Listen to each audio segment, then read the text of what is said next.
नमस्कार दर्शकों, मैं हूं आर के शर्मा और आप देख रहे हैं जी न्यूज उत्तर प्रदेश 1। आज के मुख्य समाचार। योगी सरकार का बड़ा तोहफा, इस विभाग में भर्ती प्रक्रिया शुरू करने का ऐलान। लोकसभा चुनाव में यूपी में भाजपा को मिली हार के बाद मुख्यमंत्री योगी आदित्यनाथ की सरकार एक्शन में है। खासकर युवाओं से जुड़े मुद्दे पर सरकार काम कर रही है। प्रदेश के पशुधन और दुग्ध विकास विभाग में रिक्त 1747 पदों पर जल्द भर्ती प्रक्रिया शुरू की जाएगी। इसके अलावा पशुधन विभाग में पशु चिकित्सा सेवा के 424 और पशुधन प्रसार अधिकारी के 1083 पद रिक्त हैं, इन्हें भरा जाएगा। परिषदीय शिक्षकों के तबादले का रास्ता साफ, बेसिक शिक्षा परिषद के सचिव ने जारी किया आदेश। उत्तर प्रदेश के 2000 से अधिक परिषदीय शिक्षकों के अंतर जनपदीय पारस्परिक स्थानांतरण का रास्ता साफ हो गया है। 1 साल तक कानूनी लड़ाई लड़ने के बाद इन शिक्षकों की घर वापसी होगी। 1 लाख सालाना आय वालों को भी शादी के लिए मिलेगा अनुदान, योगी सरकार ने बढ़ाई सीमा। उत्तर प्रदेश की योगी सरकार ने पिछड़े वर्ग कल्याण की शादी अनुदान योजना के तहत आवेदकों की आयु सीमा में बड़ा बदलाव किया है। अब शहरी और ग्रामीण क्षेत्रों में आवेदकों की वार्षिक आय सीमा ₹1 लाख तक बढ़ा दी गई है। सरकार के पिछड़ा वर्ग कल्याण राज्य मंत्री नरेंद्र कश्यप ने ये जानकारी दी। पीएम मोदी काशी से देश भर के किसानों को देंगे अरबों की सौगात। पीएम मोदी तीसरी बार प्रधानमंत्री का पद संभालने के बाद पहली बार 18 जून को अपने संसदीय क्षेत्र काशी आ रहे हैं। इस दौरान यहां बाबा विश्वनाथ और मां गंगा का दर्शन करेंगे। इसके साथ ही किसान सम्मान निधि की 17वीं किश्त जारी करेंगे। यूपी विधानसभा से इस्तीफे शुरू, अखिलेश के बाद अवधेश प्रसाद ने भी रिजाइन किया। सपा की राष्ट्रीय अध्यक्ष अखिलेश यादव ने कन्नौज लोकसभा सीट से चुनाव जीतने के बाद अब करहल विधानसभा से इस्तीफा दे दिया है। अब कन्नौज से वो सांसद बने रहेंगे। इधर अयोध्या जिले की फैजाबाद लोकसभा सीट से चुनाव जीतने के बाद अवधेश प्रसाद ने अपना इस्तीफा विधानसभा अध्यक्ष को सौंप दिया है। मेरठ में शहर काजी ने मांगी शाही ईदगाह के बाहर सड़क पर नमाज की अनुमति। बकरीद के अवसर पर दिल्ली रोड स्थित शाही ईदगाह के बाहर सड़क पर नमाज अदा करने की अनुमति दिए जाने को लेकर शहर काजी जैनुसाजीदीन ने मुख्यमंत्री और मुख्य सचिव को पत्र लिखा है। शहर काजी ने बताया कि अन्य धर्म के लोगों को पर्वों पर सड़कों पर जुलूस निकाला जाता है, उन पर रोक नहीं लगाई जाती। ऐसे में उन्हें भी नमाज अदा करने की छूट दी जाए। यूपी में पहले रिचार्ज कराएं फिर बिजली जलाएं, जुलाई से लगेंगे 4G prepaid smart meter.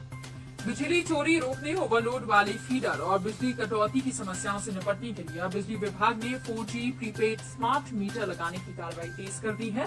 Bareilly में सर्वे पूरा हो गया है और जुलाई से सर्वाधिक लोड वाले फीडरों पर ये मीटर लगाए जाएंगे। सीएम योगी का राज्य कर्मचारियों को तोहफा, रिटायर होने के बाद मिलेगा वेतन वृद्धि का लाभ। चुनाव के बाद राज्य सरकार ने अपने कर्मचारियों को बड़ा तोहफा दिया है। अब रिटायर होने के अगले दिन होने वाली वेतन वृद्धि नियत होने पर ऐसे कर्मियों की पेंशन की गणना एक नेशनल वेतन वृद्धि को जोड़कर की जाएगी। कैबिनेट बैठक में वित्त मंत्रालय के इस प्रस्ताव को मंजूरी दे दी गई। ताजमहल में पहली बार खुलेगा हॉस्पिटल, मिलेगी ये सुविधा। ताजमहल का दीदार करने आने वाले सैलानियों की सेहत का स्वास्थ्य विभाग पूरा ख्याल रखेगा। यहाँ पहली बार प्राथमिक स्वास्थ्य केंद्र खोला जा रहा है। एएसआई ने 3 कमरे देने पर सहमति जताई है। इस केंद्र पर आपातकालीन सुविधाओं के साथ ही तमाम जानवरों के काटने पर तत्काल इलाज मिल सकेगा। यूपी सरकार का दावा, देश में सर्वाधिक विद्युत आपूर्ति करने वाले राज्यों में यूपी नंबर 1। यूपी सरकार ने दावा किया है कि यूपी ने भीषण गर्मी में विद्युत की बड़ी मांग को सकुशल पूरा करते हुए एक बार फिर से पूरे देश में सर्वाधिक विद्युत आपूर्ति करने का रिकॉर्ड बनाया है। प्रदेश में जैसे जैसे तापमान बढ़ रहा है, उपभोक्ताओं की जरूरतों के अनुरूप उन्हें बिजली भी प्रदान की जा रही है। कांस्टेबल, उप निरीक्षक, इंस्पेक्टर की विधिवत ट्रेनिंग 30 जून तक। मुख्यमंत्री ने कहा कि भारतीय दंड संहिता लागू करने के लिए दर्जन भर अधिनियम और नियमावली के साथ ही शासन आदेशों में बदलाव करने होंगे। ये काम बिना देरी के किया जाएगा। उन्होंने कहा कि कांस्टेबल, उप निरीक्षक, इंस्पेक्टर, अभियोजक, जेल कर्मचारी आदि की विधिवत ट्रेनिंग 30 जून तक कर ली जाए। बेटियों की शादी के लिए 20,000 रुपए देगी यूपी सरकार। यूपी सरकार गरीब की बेटियों की शादी में अब आर्थिक मदद करेगी। बेटी की शादी के लिए 20,000 रूपए की राशि सरकार के द्वारा दी जाएगी। इस योजना के बारे में रायबरेली पिछड़ा वर्ग कल्याण अधिकारी ने बताया कि इस योजना के अंतर्गत आने वाले लोग जल्द ही आवेदन कर सकते हैं। अयोध्या की सुरक्षा होगी अवैध, ब्लैक कैट कमांडो होंगे तैनात। अयोध्या का राम मंदिर के चलते देश दुनिया में अपना अलग स्थान है। ऐसे में इसकी सुरक्षा के लिए कई तरह के प्रबंध किए गए हैं। इसी कड़ी में अब अयोध्या में एनएसजी हब बनेगा। आतंकी खतरे और उससे निपटने के लिए केंद्र सरकार ने ये फैसला लिया है। कांग्रेस की बेहतर प्रदर्शन पर अजय राय बोले, यूपी की जनता ने भाजपा के सारे नारों की हवा निकाल दी। कांग्रेस के प्रदेश अध्यक्ष अजय राय ने बुधवार को प्रेस कॉन्फ्रेंस की। इस दौरान उन्होंने भाजपा पर जमकर निशाना साधा। उन्होंने कहा कि देश में यूपी के चुनाव परिणाम की चर्चा हो रही है। यूपी ने मोदी जी के अब की बार 400 पार के नारे की हवा निकाल दी है। आगरा वासियों के लिए खुशखबरी, 26 वर्ष बाद एडीए का होगा सीमा विस्तार। आगरा विकास प्राधिकरण का सीमा विस्तार 26 साल बाद होने जा रहा है। अछनेरा नगर पालिका और किरावली नगर पंचायत के साथ ही सदर तहसील के 77 गांव एडीए के क्षेत्र में जुड़ेंगे। आगरा से फतेहपुर सीकरी मार्ग के दोनों ओर 3-3 किलोमीटर की परिधि में पड़ने वाले नगर पंचायत के गांव भी एडीए के क्षेत्र में जुड़ेंगे। लखीमपुर को बड़ी सौगात, हवाई अड्डा बनने से दुधवा के पर्यटन को मिलेगी उड़ान। प्रदेश सरकार सबसे बड़ी सौगात लखीमपुर के पलिया क्षेत्र की मुंजहा हवाई पट्टी को मिली है। हवाई अड्डे का प्रस्ताव मंजूर कर यहां 655.30 एकड़ जमीन का अधिग्रहण कर 72 सीटर विमान चलाने की योजना है। इसका बजट भी पास हो गया है। यूनिटेक के अटके प्रोजेक्ट पर काम शुरू होने में लगेगा और वक्त।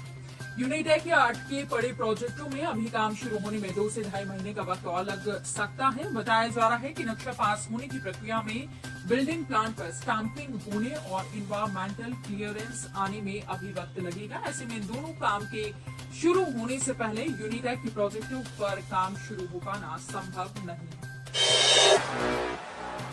M3M को बड़ी राहत, नोएडा के दोनों प्रोजेक्ट शासन ने किए बहाल।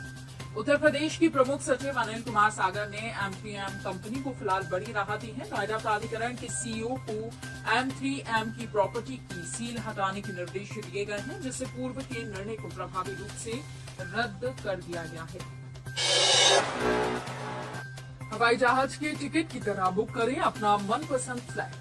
अगर आप भी ग्रेटर नोएडा में रहते हैं तो आपके लिए खुशखबरी है, क्योंकि आप अपना मनपसंद फ्लैट फोन से ही बुक कर सकते हैं। इस महीने Yamuna express way industrial development authority की तरफ से कई नई परियोजनाओं पर मुहर लगाने के बाद अब धरातल पर उतारने की कोशिश शुरू कर दी गई है। चेक बाउंस को लेकर हाईकोर्ट का नया आदेश, ऐसे मामलों में नहीं बनेगा केस। इलाहाबाद हाईकोर्ट ने एक महत्वपूर्ण निर्णय में कहा है कि जिन बैंकों का किसी अन्य बैंक में विलय हो चुका है, उनके चेक का अनादर होने पर एनआई एक्ट की धारा 138 के तहत अपराध गठित नहीं होगा। ऐसे में चेक बाउंस होने पर इसे जारी करने वाले के खिलाफ मुकदमा नहीं चल सकेगा। सपा विधायक मनोज पांडे के नाम पर चिपकाई गई काली पट्टी। लोकसभा चुनाव से पहले भाजपा में शामिल होने वाले सपा विधायक मनोज पांडे के खिलाफ कार्रवाई शुरू हो गई है। विधानसभा में उनके नाम के ऊपर काली पट्टी चिपका दी गई है। वो सपा के मुख्य सचेतक थे। मनोज पांडे ने राज्यसभा चुनाव के दौरान सपा से बगावत कर दी थी और भाजपा उम्मीदवार का समर्थन किया था। अगले सेना प्रमुख होंगे lieutenant general Upendra Dwivedi. Lieutenant general Upendra Dwivedi अगले थल सेना प्रमुख होंगे। वो जनरल मनोज पांडे का स्थान लेंगे। जनरल पांडे 30 जून को सेवानिवृत्त हो रहे हैं। लेफ्टिनेंट जनरल द्विवेदी वर्तमान में थल सेना के उप प्रमुख। 8,500 सीटों पर 50,000 आवेदन। BHU PG एडमिशन की पहली कट ऑफ लिस्ट जारी। काशी हिंदू विश्वविद्यालय प्रशासन की माने तो विश्वविद्यालय के टोटल 165 से ज्यादा विभागों के पीजी कोर्स की सीटों पर प्रवेश प्रक्रिया शुरू हो गई है। काउंसलिंग का पहला चरण मंगलवार को 12 बजे से शुरू हो चुका है। इस बार विश्वविद्यालय में पीजी की कुल 8,500 सीटों पर एडमिशन होना है, जिसके कैंपस में 500 सीटें और बाकी अन्य BHU से जुड़े कॉलेजों में है। लोकसभा चुनाव के बाद चली तबादला एक्सप्रेस, रामपुर में बड़ा फेरबदल। रामपुर पुलिस अधीक्षक ने 8 थाना प्रभारी बदले हैं। पवनवीर सिंह को शहर कोतवाल बनाया है, तो वहीं संजीव कुमार को वाचक पुलिस अधीक्षक की तैनाती दी है। वो पहले गंज कोतवाली प्रभारी थे। एक्सप्रेसवे के आसपास की भूमि पर बनेगा एमएसएमई पार्क, राकेश सचान ने की समीक्षा। उत्तर प्रदेश के एमएसएमई मंत्री राकेश सचान ने विभागीय अधिकारियों को निर्देश दिया कि एक्सप्रेसवे के आसपास की भूमि को चिन्हित करते हुए एमएसएमई पार्क स्थापित किए जाने पर जोर दिया जाए। साथ ही जिलों में रिक्त पड़ी भूमि का चिन्हित उपायुक्त